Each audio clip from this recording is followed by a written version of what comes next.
Bien, entonces mi nombre es Natalia Vitureira y ahora vamos a comenzar con la segunda parte del teórico de aprendizaje y memoria, donde vamos a profundizar en la comprensión de las dos grandes formas de memoria a largo plazo, conocidas como la memoria del tipo explícita, es decir, como decíamos en la primera parte del teórico, es una memoria del tipo declarativa, es decir, que son aquellos recuerdos que se pueden poner en palabras y que están disponibles a la conciencia, ¿sí?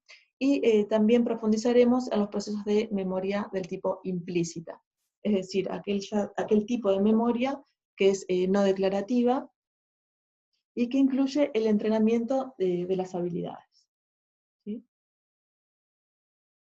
Entonces, grandes avances en el conocimiento sobre el almacenamiento y la recuperación de la memoria del tipo explícita e implícita se obtuvieron mediante el estudio de pacientes con amnesia. Como pueden ver en esta tabla, las causas de la amnesia pueden ser muy variadas, ¿sí? Desde pacientes que presentaban tumores cerebrales, ¿sí? O bien pacientes con algún tipo de trauma, o que habían sufrido cirugías o infecciones, ¿sí? Pero, como vemos en la tabla, ¿sí? Y si se fijan, en la mayoría de los casos, como podemos ver aquí a la derecha, la región afectada o dañada es el lóbulo temporal medial.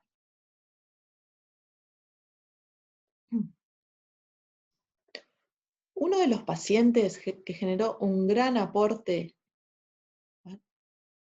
uno de los pacientes que generó un gran aporte al conocimiento sobre la memoria del tipo explícita e implícita fue H&M, ¿sí? Por las iniciales de su nombre. H&M era un varón de 27 años al momento de la cirugía, ¿sí? H&M de pequeño, a la edad de 9 años, sufrió un accidente, ya que fue atropellado por una bicicleta, quedando con un trastorno convulsivo crónico, ¿sí?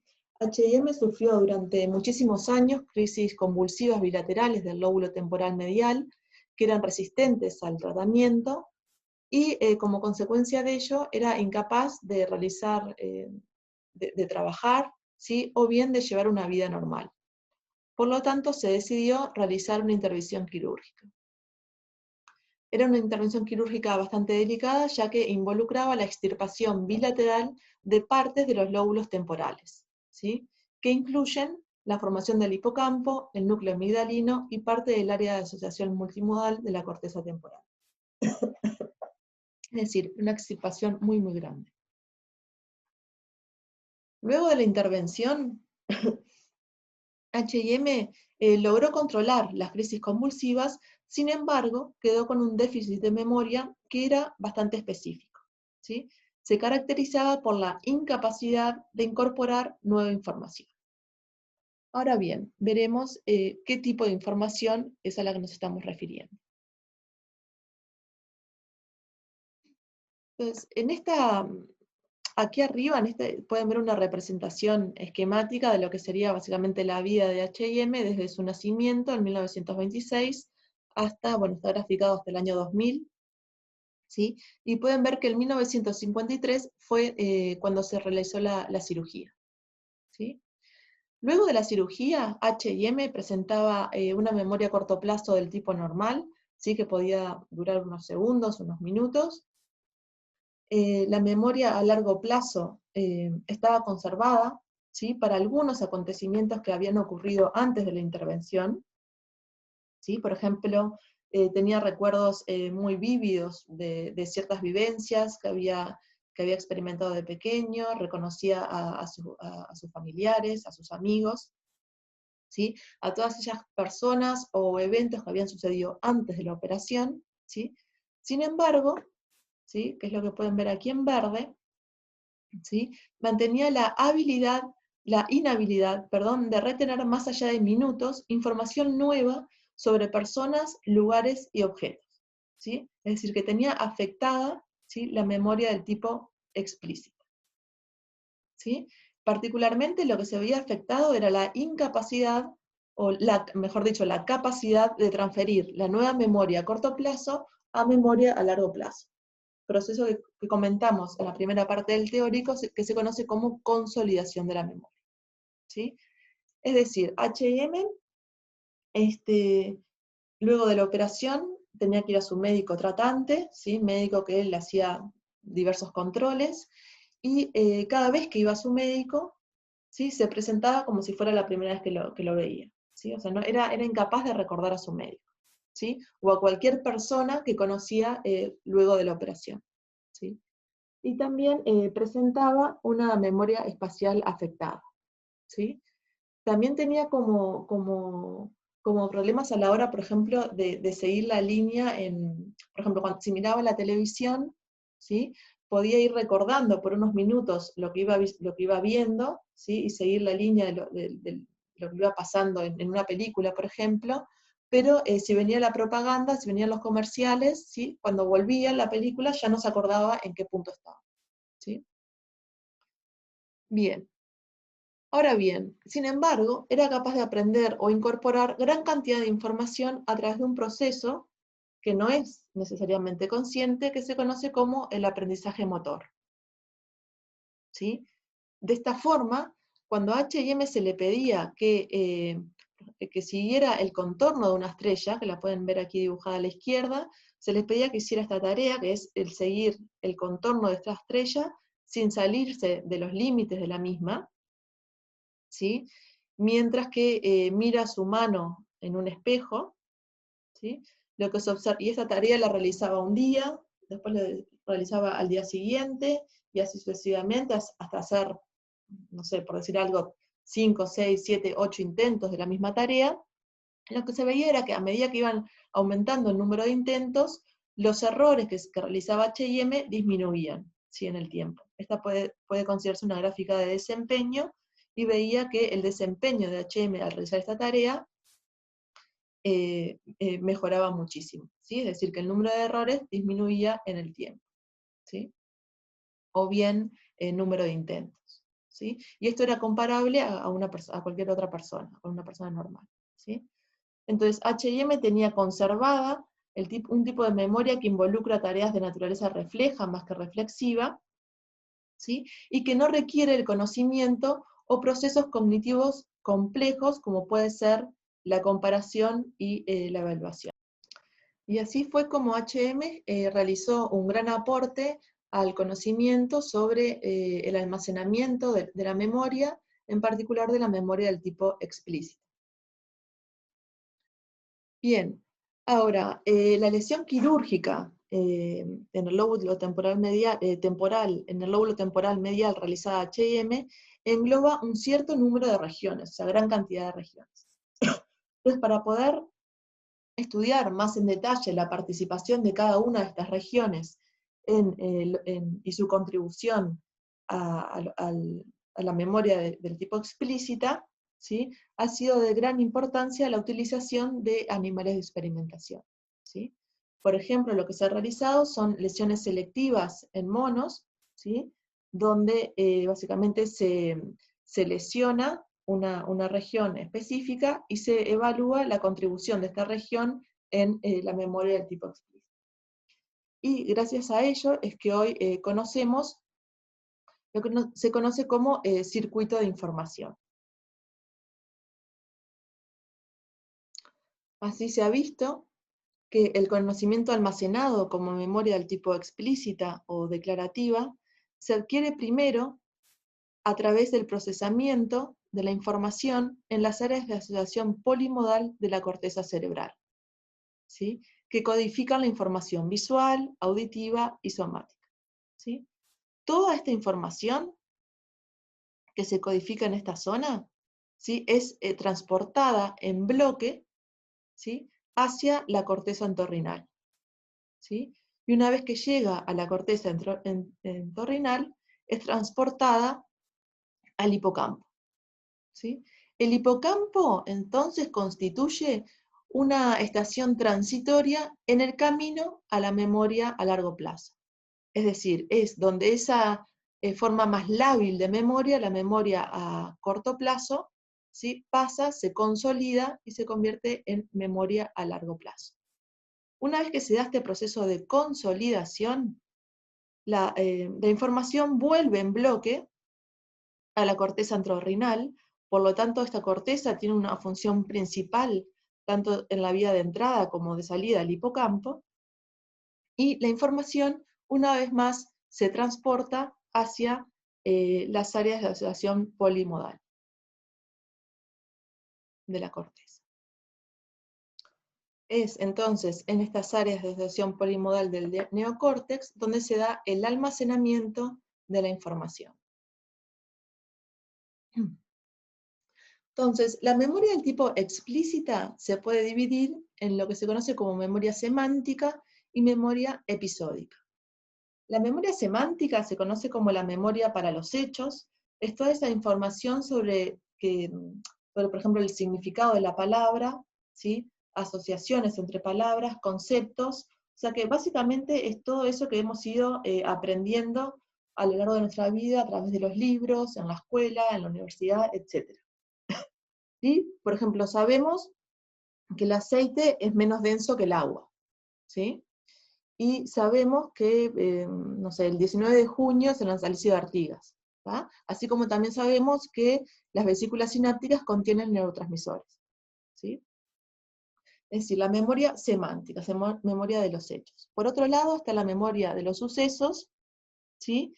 Que abarca, o memoria episódica, que abarca toda esa información sobre las diferentes experiencias personales que han ido ocurriendo en un lugar determinado, en un tiempo concreto a lo largo de nuestra vida.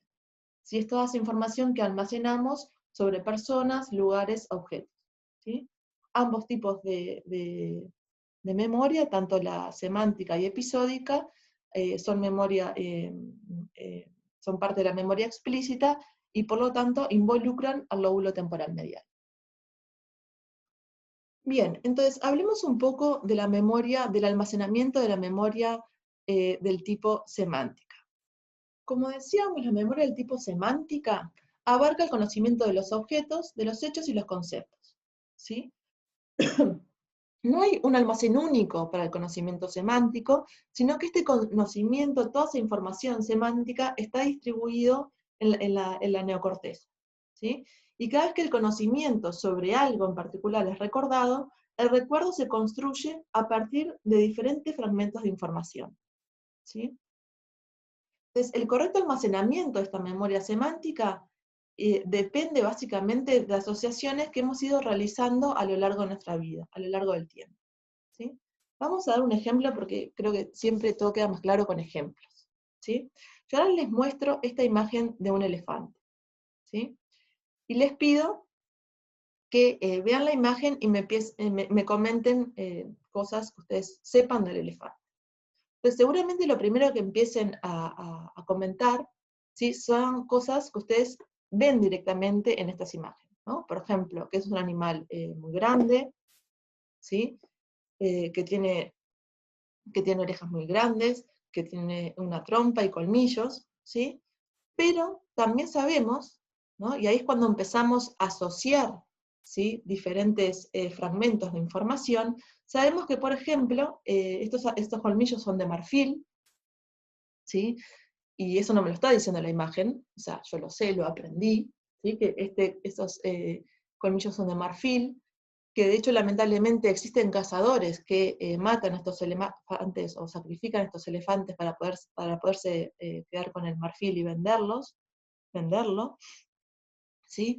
También, ahora que veo la forma del elefante y lo grande que es, pienso que bueno, hay elefantes, por ejemplo los de la India, que son más pequeños que los de África, etc. Como que digamos que esta experiencia visual, ¿sí? De enfrentarme a una imagen de un elefante, ayuda a asociar diferentes formas de conocimiento. ¿Sí? Y de hecho la simple palabra elefante, lo que hace es asociar diferentes fragmentos de información que he ido adquiriendo a lo largo de mi vida.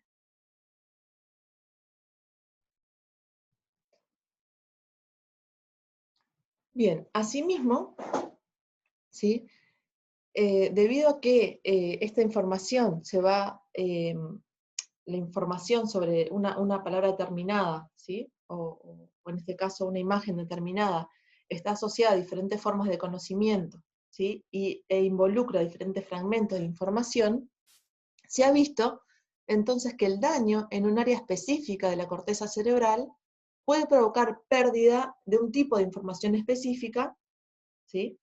Y no de otra, ¿sí? Y por lo tanto, fragmentación del conocimiento, ¿sí? ¿Qué queremos decir con esto? Por ejemplo, se ha visto que en pacientes con agnosia visual asociativa, ¿sí? Debido a una lesión en el córtex parietal posterior, se ha visto que cuando a estos pacientes se los enfrenta, por ejemplo, a un dibujo, ¿sí? De un sobrecito, por ejemplo, como en este caso pueden ver a la izquierda, un sobrecito de té, ¿sí? El dibujo de un anillo, o viendo una pluma, y a estos pacientes se les pide una tarea muy concreta. Por un lado, que dibujen, ¿sí? Eh, o sea, que copien el dibujo que están observando, y por otro lado, que nombren, ¿sí? Al objeto, ¿sí? Y se ha visto que estos pacientes son capaces de hacer una copia muy exacta del modelo que se les presentó, ¿sí? Como pueden verlo aquí, aquí o aquí, pero que sin embargo son incapaces de nombrar, ¿sí? Eh, de nombrar a estos objetos, ¿sí? Por otro lado, se ha visto que pacientes con agnosia visual aperceptiva, ¿sí? Debido a daños específicos en los lóbulos occipitales, se le pide este mismo tipo de tarea, es decir, que a ver, eh, a ver si son capaces de copiar, ¿sí? Imágenes como muy sencillas, ¿sí? Como estas, que pueden ver aquí a la izquierda, ¿sí? Y después nombrar el objeto que visualizan estas imágenes, y se ha visto que en este caso estos pacientes son incapaces, ¿sí? de realizar una copia manual de estos objetos, pero sí son capaces de mencionarlos, ¿sí? Por lo tanto, lo que se obtiene en cada uno de estos casos es lo que se conoce como fragmentación del conocimiento, es decir, se mantienen cierta información sobre un objeto determinado, pero se pierde otro, ¿sí? Y de hecho, estos estudios en estos pacientes con agnosias visuales, asociativas y aperceptivas, muestran que el conocimiento verbal y visual implica diferentes circuitos. Bien, entonces, en cuanto a la memoria del tipo episódica, es decir, que es esa memoria de sucesos donde se almacena la información sobre experiencias personales que han ido ocurriendo a lo largo de nuestra vida, se ha visto que tanto la codificación como el almacenamiento de esa memoria involucra las áreas de asociación de la corteza prefrontal, ¿sí? Aquí se pueden ver, bueno, se puede ver el resultado de tomografías, ¿sí? En pacientes a los cuales se le ha dado dos tareas concretas, ¿sí? En la parte superior, donde se estudia la codificación, básicamente lo que se hace para estos pacientes es darle un listado de palabras y se le pide que las memorice, ¿sí? Entonces luego se les pide que, que- que repita las palabras que han memorizado, ¿sí? Y se realiza la tomografía, ¿sí?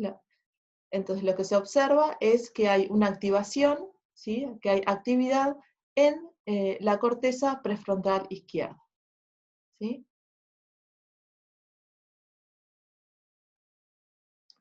Bien. Por otro lado, ¿sí? Cuando a esos pacientes, después de que se ha realizado esa codificación, es decir, que se le ha dado el listado, ¿no? de palabras y que ellos están memorizando esas palabras, ¿sí? Y se estudia esa codificación, que es la que vimos en la parte superior, después lo que se pide, ¿sí? Básicamente es que recuerden esas palabras, ¿sí? Después de un tiempo, ¿no? Les dicen, bueno, a ver, ahora, ¿qué palabras son las que lograste memorizar? ¿No? Esos pacientes recuperan esa información y durante el proceso de recuperación es que se realiza una nueva tomografía, ¿sí?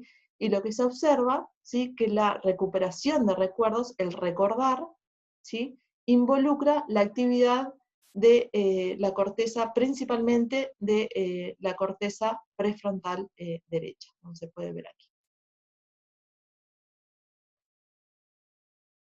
Entonces, podemos decir, a modo de resumen de esta parte, es que no existe un almacén de memoria único, ¿sí? Sino que el conocimiento tiene múltiples representaciones en el cerebro a las que se puede acceder de forma independiente, ¿sí? Y que tanto el conocimiento semántico como el conocimiento episódico, ¿sí? Es decir, el conocimiento eh, almacenado como memoria del tipo explícita, ¿sí? Son el resultado de 4 tipos de procedimientos relacionados, ¿sí? Que son la codificación de la información, la consolidación de la memoria, el almacenamiento y la recuperación de la información. Bien. Entonces, ahora vamos a profundizar un poco en lo que se conoce como memoria del tipo implícita, ¿sí? La memoria del tipo implícita, como habíamos dicho anteriormente, no depende directamente de procesos cognitivos conscientes, ¿sí? Sino que se construye lentamente a través de la repetición de ensayos y se expresa en la ejecución y no en las palabras, ¿sí? Y diferentes formas de memoria implícita se adquieren a través de diferentes formas de aprendizaje y, como podemos ver en el esquema inferior, involucra a diferentes regiones cerebrales, ¿sí? Podemos ver 4 grandes formas de memoria implícita, que es la sensibilización o priming. Ahora, más adelante hablaremos un poco de cada una de ellas. Sensibilización o priming, que involucra circuitos de la neocorteza, ¿sí? La memoria de procedimiento, ¿sí? Que involucra el estriado, y después lo que se conoce como formas básicas de aprendizaje, que son el aprendizaje asociativo y aprendizaje no asociativo, ¿sí? Que involucran tanto al núcleo amigdalino y el cerebelo, como a las vías reflejas respectivamente. Bien, entonces hablemos un poquito sobre qué es la sensibilización o qué es el priming. Bien, entonces el priming es cuando la exposición a un determinado estímulo o determinados estímulos influye en la respuesta a estímulos que se van a presentar con posterioridad, ¿sí? Por ejemplo, vamos a mirar el ejemplo que les esquematicé aquí, ¿sí? Si a una persona le pedimos que lea esta lista de palabras, ¿sí? Que contiene agua, texto, mesa, silla, tablero, flores. Le pedimos simplemente que la lea, ¿sí? Y a cabo de un rato le pedimos que participe en un juego de completar palabras, ¿sí? Yo le pongo, por ejemplo, las letras jue, y tiene que completarlo con lo que quiera para formar una palabra, la letra lis, las letras tab, ¿sí? Y así sucesivamente. Entonces, la posibilidad de que esta persona, cuando yo le pongo la letra, cuando yo le pongo tab, ¿sí? Lo complemente como tablero, ¿sí? La probabilidad de que haga esto es mucho mayor si la palabra tablero formaba parte de la lista que se presentó con anterioridad, ¿sí? Es decir, en este caso, la exposición previa a la palabra tablero está influyendo en la respuesta que está dando esa persona en este ejercicio. Bien. Por otro lado, otra forma de memoria implícita es la memoria del tipo procedimental. Esta es una forma de memoria implícita que participa en el recuerdo de las habilidades motoras y ejecutivas necesarias para realizar una tarea, ¿sí? E involucra la repetición sistemática de una actividad compleja, ¿sí? Y se requiere esta repetición sistemática, ya que se requiere que los circuitos neuronales implicados en la ejecución de esa tarea lleguen a trabajar de forma conjunta, coordinada y de cierta manera automática, ¿sí? El ejemplo clásico que podemos dar es el ejemplo de andar en bicicleta, ¿sí? O bien aprender a manejar, ¿sí? Nosotros al principio, ¿sí? Por ejemplo, de aprender a manejar, tenemos que estar prestando atención, ¿sí? Todo el tiempo, ¿sí? Sobre cómo apretar el freno, o bien la caja de cambios, cuándo poner primera, hacerlo junto con el embrague, etcétera, etcétera, ¿sí? Y a medida que nosotros repetimos esa tarea, ¿sí? esa capacidad, esa habilidad se va, va mejorando, por supuesto, ¿sí? Y hasta que finalmente se realiza. ¿tá? Y se realiza tan bien y de forma que involucra a todos los circuitos neuronales implicados, y se hace de forma casi automática, es decir, hoy por hoy, después de hace ya unos 20 años que manejo, y por lo tanto yo no estoy pensando cuando manejo, ¿sí? Cuándo tengo que poner primera, cuándo segunda o cuándo tercera, ¿sí? Y cuál de los tres pedales es el que yo tengo que presionar para poner un cambio, ¿sí? Es decir, que se adquiere a través de la repetición sistemática de una actividad compleja. Por otro lado, la memoria del tipo implícita puede ser tanto no asociativa como asociativa, ¿sí? En el aprendizaje no asociativo, el individuo aprende sobre las propiedades de un único estímulo, ¿sí? Y tenemos dos formas de memoria o de aprendizaje no asociativo, ¿sí? La habituación, ¿sí? Que es la disminución de la respuesta a un estímulo que es inocuo, ¿sí? Cuando este estímulo se presenta repetidas veces en el tiempo. Y acá tenemos el ejemplo, por ejemplo, de que, bueno, llega fin de año, por ejemplo, y tenemos al vecino de al lado que comienza a tirar bombas brasileras, ¿sí? La primera vez que tira la bomba brasilera, nosotros nos sobresaltamos, ¿no? Nos ponemos como atentos y a ver, esto, ¿qué pasó? ¿Sí? Pero si el vecino continúa tirando bombas brasileras, seguramente nosotros terminemos adaptándonos, habituándonos a ese sonido, que sí nos puede resultar molesto, pero en realidad es un estímulo totalmente inocuo, porque no nos daña en absoluto, ¿sí? Entonces, cuando este estímulo se repite en el tiempo, y nosotros vemos que de hecho no nos afecta directamente, o es inocuo para nuestro organismo, bueno, nos terminamos habituando, ¿sí? Entonces hay una disminución de la respuesta. Por otro lado está la sensibilización, ¿sí? Que es la respuesta potenciada a una amplia variedad de estímulos, en este caso, después de la presentación de un estímulo intenso o nocivo, ¿sí? Es decir, si yo me lastimo por alguna razón el hombro, ¿sí? Estímulo nocivo, ¿sí? Me lastimo el hombro, y estoy pasando por un lugar donde hay mucha gente, ¿sí? Y alguien me roza el hombro, seguramente yo reaccione como de forma como un poco como exagerada, como potenciada, ¿sí? Ya que anteriormente se presentó este estímulo nocivo, ¿sí? O este daño en el hombro, ¿sí? Entonces es una respuesta potenciada, ¿sí? A una amplia variedad de estímulos, ¿sí? Luego de la presentación de un estímulo nocivo. Bien, por otro lado tenemos lo que se conoce como aprendizaje asociativo, ¿sí? Que es cuando el individuo aprende sobre la relación entre dos estímulos, o entre un estímulo y una conducta, ¿sí?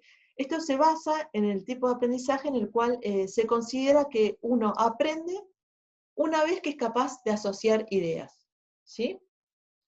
Y este involucra el condicionamiento clásico, condicionamiento de Pavlov, que lo vamos a ver ahora a continuación, y el condicionamiento operante. Bien, entonces el condicionamiento clásico de Pavlov, los estudios de Pavlov básicamente se centran en comprender justamente eso, que el aprendizaje se da una vez que se asocian dos estímulos o una vez que se asocian ideas. Bueno, Pavlov básicamente lo que hacía entonces era estudiar la relación entre dos estímulos, ¿sí? Por ejemplo, en esta representación esquemática ustedes pueden ver un primer estímulo, ¿sí? Que es un estímulo incondicionado, que genera una respuesta potente, ¿sí? Es decir, si nosotros le ofrecemos un hueso a un perro, ¿sí? Lo que vamos a ver es que el perro va a salivar, ¿sí? O sea, presentamos un estímulo que genera una respuesta, ¿sí? Por otro lado, se presenta otro tipo de estímulo, que puede ser una amplia variedad de estímulos, que son estímulos neutros, ¿sí? En el cual, por ejemplo, una campana, que si nosotros hacemos sonar la campana, el perro no se va a generar la respuesta que nosotros observábamos, es decir, no va a haber salivación en este caso, ¿sí? Tal vez al perro le resulte molesto el estímulo, ¿sí? Pero no se va a generar la respuesta anterior, ¿sí? Ahora bien, lo que observaba Pavlov, y como forma de confirmar la asociación o la relación entre dos estímulos, ¿sí? Era que durante el condicionamiento lo que se realizaba era, bueno, ahora se presenta eh, el estímulo, el estímulo neutro, es decir, la campana, ¿sí? Y luego, en rápida sucesión, ¿sí? Se presenta el hueso, ¿sí? Campana y hueso. ¿Qué sucede? Que el animal va a salivar, ¿sí? Se va a ver que es un tipo también de respuesta incondicionada. Esto es durante el condicionamiento, ¿sí? Después de pasado el condicionamiento, es decir, después que durante sucesivas veces al perro se le presenta la campana y el hueso, ¿qué sucede? Sucede que si a este animal le presentamos solo la campana, ahora ya no es un estímulo neutro, es un estímulo condicionado, ¿sí? Si se presenta solo la campana, el animal va a salivar. ¿Por qué? Porque el animal, en este caso, aprende, ¿sí?, a predecir acontecimientos que son muy importantes en su medio. Es decir, el animal, en este caso el perro, aprendió que una vez que viene la campana, viene la comida, ¿sí? Por eso, incluso en ausencia del estímulo incondicionado, ¿sí?, el perro saliva. Es decir, que el estímulo, en este caso la campana, se vuelve una señal anticipadora, ¿sí?, del estímulo incondicionado, ¿sí? Por supuesto que el condicionamiento es fundamental, que la presentación del estímulo de la campana se dé en rápida sucesión con el estímulo incondicionado, ¿sí? Lo que puede suceder, ¿sí?, es que si el estímulo, en este caso la campana, ¿sí?, condicionado en este punto, luego por mucho tiempo o reiteradas veces se empieza a presentar sin el estímulo incondicionado, sin el hueso, ¿sí?, lo que sucede es un mecanismo de adaptación y el animal va a dejar de salivar, ¿sí? Y no es que el animal se haya olvidado de lo que había aprendido. No, es que el animal de hecho ahora aprendió otra cosa, ¿sí? No es un olvido. El animal aprendió algo nuevo. Ahora aprendió que de hecho, por más que suene la campana, no viene el hueso, ¿sí?